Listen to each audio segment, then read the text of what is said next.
দুর্লভ নৌকা। সুলভ কাকে বলি? সুলভ কোনটা? যেটা সহজলভ্য, সহজেই যেটা পাওয়া যায়, সেইটা হচ্ছে সুলভ নৌকা, সুলভ।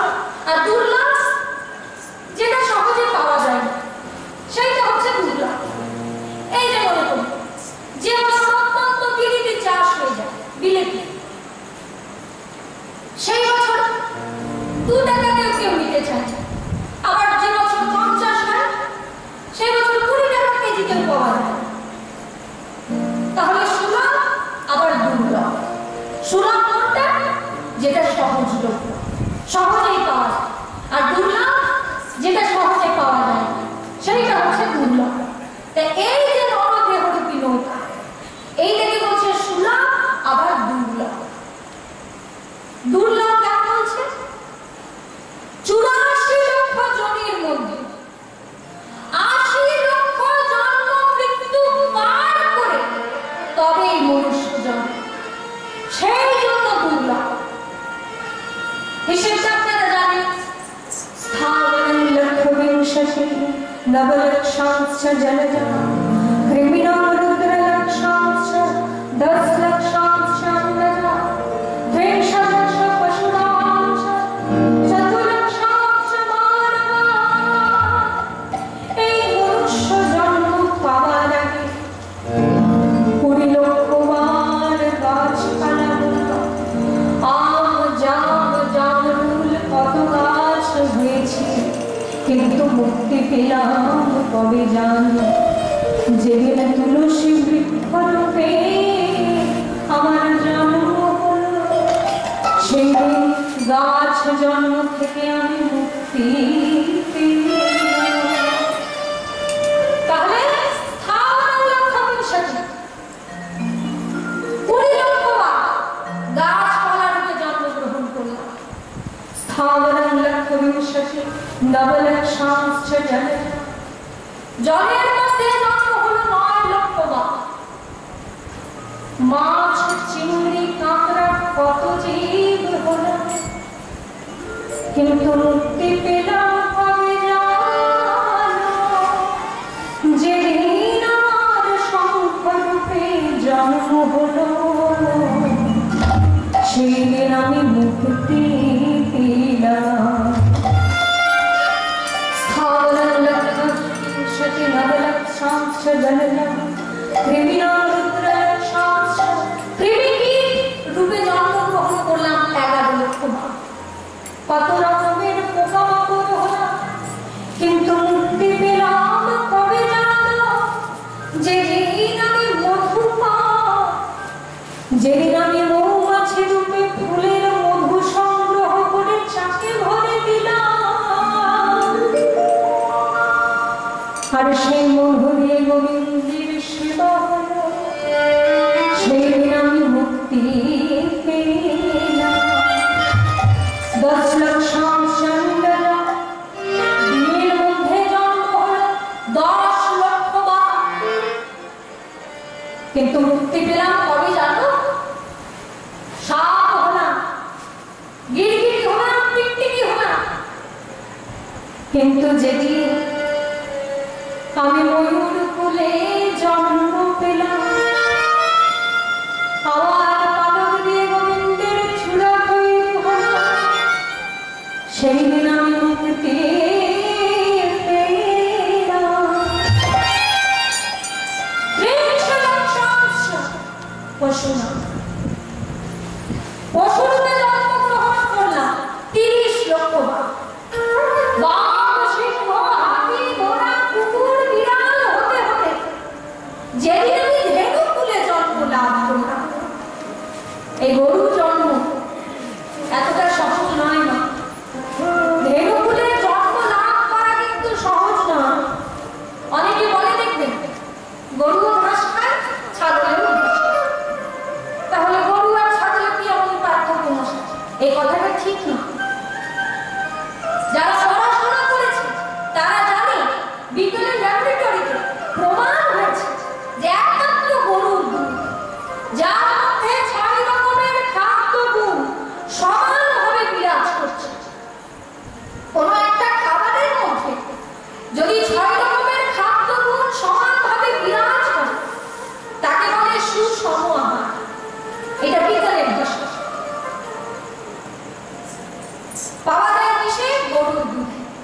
ছাগলের দুধে নয় কিন্তু। তাই নানা রকমের পশু কুলে জন্মগ্রহণ করার পর যেদিন আমি ধেনু কুলে জন্ম পেলাম, আমার দুধ গোবিন্দের সেবায় লাগলো, সেদিন আমি মুক্তি পেলাম। এইভাবে ৮০ লক্ষ জন্ম মৃত্যু পার করে ৪ লক্ষ বার, মাত্র ৪ লক্ষ বার আমরা মনুষ্য জন্ম লাভ করি। তবে এইটাই যে প্রথম, এইটাই যে শেষ, আমরা কিন্তু জানি না। তাহলে শাস্ত্রে কি বলছে? দুর্লভ। এই মনুষ্য জন্মটা দুর্লভ। ৮৪ লক্ষ জন্মের মধ্যে ৮০ লক্ষ জন্ম মৃত্যু পার করে তবে এই মনুষ্য জন্ম, তাই দুর্লভ। আবার সুলভ বলছে কেন? ওই যে আপনারা শুনলেন ৮৪ লক্ষ জনের মধ্যে প্রথম কি গাছপালা দিয়ে শুরু, আর শেষ হচ্ছে পশু দিয়ে। হরিদাস ঠাকুরের মতো যারা হরিনামে সিদ্ধি লাভ করেছে, সেই রকম সাধু যদি গাছের তলায় বসে বলে দেয়, ওরে গাছ, তুই আমার হরিনামে অনেক সহযোগিতা করেছিস, যা যা, তোকে আর অতগুলো জন্ম ঘুরে ফিরে আসতে হবে না, পর জন্মেই তুই মনুষ্য কুলে জন্ম নিয়ে হরিনাম কর। এই সাধুর মুখে যদি একবার বেরিয়ে যায় না, তাহলে সেই গাছকে অতগুলো জন্ম ঘুরে ফিরে আসতে হবে না, পর জন্মেই সে মনুষ্য কুলে জন্ম লাভ করবে। সেই জন্য সুলভ। এই নরদেহরূপী নৌকা দুর্লভ কিন্তু সুলভ। দেহমার্গম সুলভম সুদুর্লভম লভম। লভ মানে নৌকা, ভেলা। সুকল্পম সুন্দরভাবে সাজানো, কিন্তু গুরু করুণাধারম। এই যে মায়েরা, যে সব মায়েরা চলে যাচ্ছেন বাড়ি, তাদের উদ্দেশ্যে বলি, এই দিকে মা, বাড়ি যাচ্ছেন, ঠিক আছে যান, কিন্তু একটা কথা শুনুন, শুনে যান। পরের দিন আগামীকাল প্রভাতকালে আমরা যে লীলা শ্রবণ করব, সেই লীলাটি হচ্ছে শ্রীমতী রাধারানীর সূর্য পূজা। সূর্য পূজার যে সামগ্রী, সেই সামগ্রী কিন্তু আপনারা সকলে নিয়ে আসবেন। সূর্য পূজা কালকে হবে, তা সূর্য পূজার যে সমস্ত সামগ্রী আছে সেগুলো নিয়ে তারপরে আসবেন। 10টা নাগাদ কীর্তন শুরু হয়ে যাবে। এইবার আপনি যান, এই শ্লোকে বলে দিয়ে সুলভ আবার সুদুর্লভ। সুন্দরভাবে সাজানো, দেখুন কি সুন্দর ভাবে সাজানো হয়েছে, দুটো চোখ, নাক, মুখ সুন্দরভাবে সাজানো, কিন্তু গুরু করুণাধারম। এই নরদেহরূপী নৌকা যার তার হাতে ছেড়ে দিলে চলবে না। সুদক্ষ কান্ডারি, সুদক্ষ কান্ডারিকে তোমার শ্রী গুরুদেব। আপনারা গুরুদেবের চরণে সান্নিধ্য হয়েছেন কি না আমি তো সকলের কথা জানি না, কিন্তু পিতামাতার আশীর্বাদ গুরুদেব আমাকে সান্নিধ্য দান করছেন। শুধু বাবা মার আশীর্বাদ এইটুকু বলতে পারে। গুরু করুণা ভালো বলছে, গুরুদেবের আবার কি দরকার? আমি তো মন্ত্র জপ করলেই মন্ত্রের ক্ষমতা প্রকাশ পায়, মন্ত্রের তো একটা ক্ষমতা আছে, আমি মন্ত্র পাঠ করলেই ক্ষমতা প্রকাশ পাবে। গুরুদেবের কি দরকার? গুরুদেব মাঝখান থেকে খালি খালি দক্ষিণা নেওয়ার জন্য বাড়িতে ঘুর ঘুর করবে। আবার গুরুদেব যদি রেগে যায় তাহলে আরেক সারে সর্বনাশ। তাহলে মন্ত্র জপ করলে মন্ত্রের ক্ষমতা প্রকাশ পায়। এই যে কথাটি, এই কথাটা বলছে নরেন্দ্রনাথ দত্ত শ্রীরামকৃষ্ণ দেব। বলছে, ঠাকুর গুরুদেবের আমার কি প্রয়োজন? আমি তো মন্ত্র জপ করলে মন্ত্রের ক্ষমতা প্রকাশ পায়, গুরুদেবের কি দরকার? তখন রামকৃষ্ণ দেব বললেন, ওরে ওই যে আদুরে একটা নৌকা যাচ্ছে, ডিঙি নৌকা, ভেলা, ওইটা চন্দ্রনগর যেতে কতক্ষণ সময় লাগবে বলছো? ওই ডিঙি নৌকা যেতে তো প্রায় 6 ঘন্টা লাগবে। আচ্ছা বেশ, পাশেই আরেকটা জলযান যাচ্ছে, স্টিমার, ওইটা কতক্ষণ যাবে, কতক্ষণ লাগবে সময় বলছো? ওইটা এটা আধা ঘন্টাতেই পৌঁছে যাবে। আচ্ছা বেশ, এবার স্টিমারের সঙ্গে যদি আমি ডিঙি নৌকাটাকে বেঁধে দিই, বলে ঠাকুর ওই স্টিমারের সঙ্গে ডিঙি নৌকাটাকে বেঁধে দিলে সেই স্টিমারের গতিতে এগিয়ে যাবে, 6 ঘন্টা লাগতো, আধ ঘন্টাতেই পৌঁছে যাবে। এটা বুঝতে পারছো না? বলে এটা আমি বুঝেছি, তুই বুঝিস।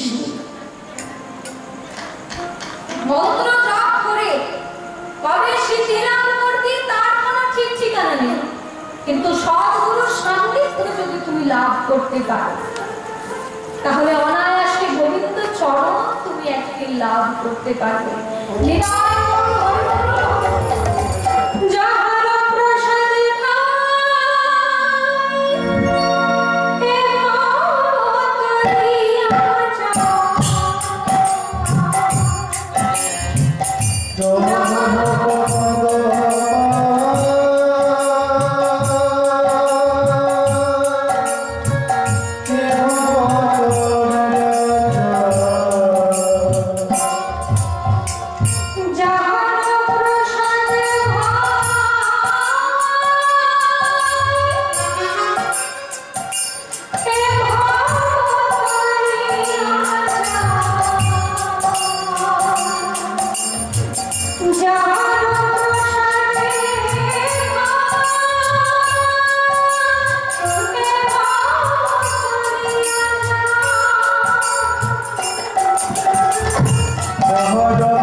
আসন গ্রহণ করেছে। নিজ নিজ গুরুদেবের চরণ চিন্তা করে